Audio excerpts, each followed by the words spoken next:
குழந்தைங்களுக்கு சுகர் வருமா வராதா? வராதுன்றவங்க கை தூக்குங்க. நோ. ஏன்னா இப்போ எல்லாருக்குமே தெரியும் குழந்தைங்களுக்கு டயபெட்டிஸ் வரும். So that's the first thing. Times மேகசீனில் பார்த்தீங்கன்னா உலகத்தில் இருக்கக்கூடிய டாப் 10 நாய்ஸஸ், அந்த நாய்ஸஸில் எல்லாருக்குமே ரொம்ப இரிட்டேட் ஆகிற நாய்ஸ் எதுக்கு தெரியுங்களா?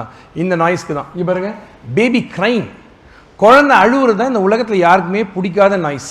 ஏன்னா ஒரு ஃப்ளைட்டில் போனீங்கன்னு வச்சுங்களேன், குழந்தை அழுதுச்சுன்னா எல்லாரும் திரும்பி அந்த குழந்தைய தான் பார்ப்பாங்க. ஸோ குழந்தைங்க அழுவுறது, குழந்தைங்க வாந்தி எடுக்கிறது, குழந்தைங்க கக்கா போகிறது, குழந்தைங்க உச்சா போகிறதுலாம் யாருக்குமே பிடிக்காது. நம்ம எல்லாரும் அந்த ஸ்டேஜை கிராஸ் பண்ணி வந்தாலும் it is not something that you like. குழந்தைங்களுக்கு சுகர் வருமா வராதா? வராதுன்றவங்க கை தூக்குங்க. நோ. ஏன்னா இப்போ எல்லாருக்குமே தெரியும் குழந்தைங்களுக்கு டயபெட்டிஸ் வரும். So that's the first thing. Paediatric mental health problems, குழந்தைங்களுக்கு மென்டல் ஹெல்த் ப்ராப்ளம் வருமா? வருது. we are seeing anxiety, we are seeing depression, suicide, நிறைய பேர் போஸ்ட் ட்ரோமேட்டிக் ஸ்ட்ரெஸ் டிஸார்டர், இந்த மாதிரி பல விஷயங்கள். இப்போ பார்த்தீங்கன்னா உங்கள் வீட்டில் நீங்கள் ஒரு எக்ஸாமில் தப்பாக எடுத்துக்காதீங்க, ஃபெயில் ஆகிட்டிங்கன்னா உங்கள் அப்பா அம்மாங்களாம் யாரும் எதுவுமே சொல்ல மாட்டாங்க. ஏன் தெரியுமா? வீட்டை விட்டு ஓடி போயிடுவீங்க, இல்லை ஏதாவது பண்ணிக்குவீங்கன்ற பயத்திலே பாதி நேரம் எதுவும் சொல்கிறது இல்லை. ஸோ அதனால் இப்போ எல்லாருமே பார்த்தீங்கன்னா சாஃப்ட் பேரண்டிங்கோட வர்ஸ்ட் பேரண்டிங்காக மாறிடுச்சு. Number 2, every one around the child is a doctor. பக்கத்தில் பாட்டி சொல்லும், காத்துக்கரு படிச்சிருக்கோம், கயிறு கட்டுங்க, உரம் விழுந்திருக்கோம், முதுகு நீவி விடுங்க, இதை தட்டி வாயில் போட்டு விடுங்க, ஏப்பம் வந்துடும், செரிமானம் ஆகும். ஸோ அதனால் ஊரில் இருக்கிறவங்க எல்லாருமே குழந்தைங்களை பொறுத்த வரைக்கும் டாக்டர் தான். நீங்கள் பார்த்தீங்கன்னு வச்சுக்கோங்களேன், ஒரு சோஷியல் மீடியாவில் யார் பேஜ் வேணால் எடுங்க, குழந்தைங்களை பற்றி போட்டால் கீழே 4 லைன் போட்டு கடைசியாக போடா பூமர்னு போட்டுருவாங்க. ஸோ அதையும் போட்டுருவாங்க. ஸோ அதனால் மனசுக்கு அது ஒரு திருப்தி. எல்லாரும் பண்ணாங்கன்னா ஒரு வயசில் ஒரு குழந்தைக்கு வரக்கூடிய பிரச்சனை 15 வயசில் அந்த குழந்தைக்கு வருமா? வராது. That is a different problem. அதே மாதிரி 10 வயசில் இருக்க குழந்தைக்கும் 6 வயசில் இருக்க குழந்தைக்கும் வேறு வேறு.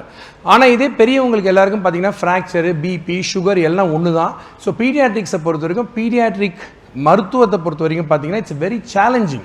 ஏன் அப்படின்னா எல்லாருக்குமே வேறு வேறு ப்ராப்ளம்ஸ் வரும். So that's very important. நீங்கள் எல்லாம் நாளைக்கு குழந்தை பெற்ற அம்மா ஆனாலும் சரி, குழந்தை பெற்ற அப்பா ஆனாலும் சரி, முக்கியமான விஷயம் no salt, no sugar, no cow's milk and no biscuit till 1 year of age.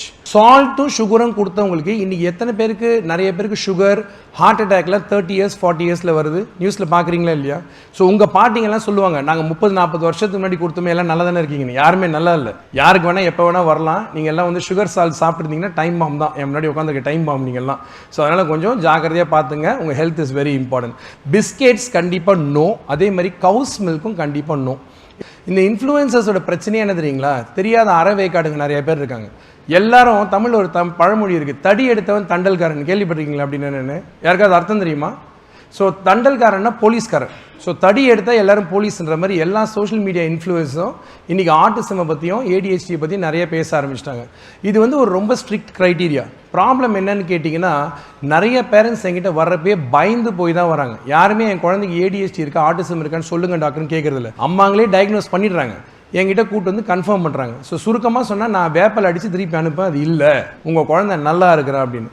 So ஏன் இந்த பிரச்சனை வருதுன்னு பார்த்தீங்கன்னா, முக்கியமாக நீங்கள் தெரிஞ்சுக்க வேண்டிய விஷயம் தான், ஸ்க்ரீன் டைம் எக்ஸசிவாக யூஸ் பண்ணுறவங்க யாராக இருந்தாலும் இது எல்லாமே பிரச்சனை.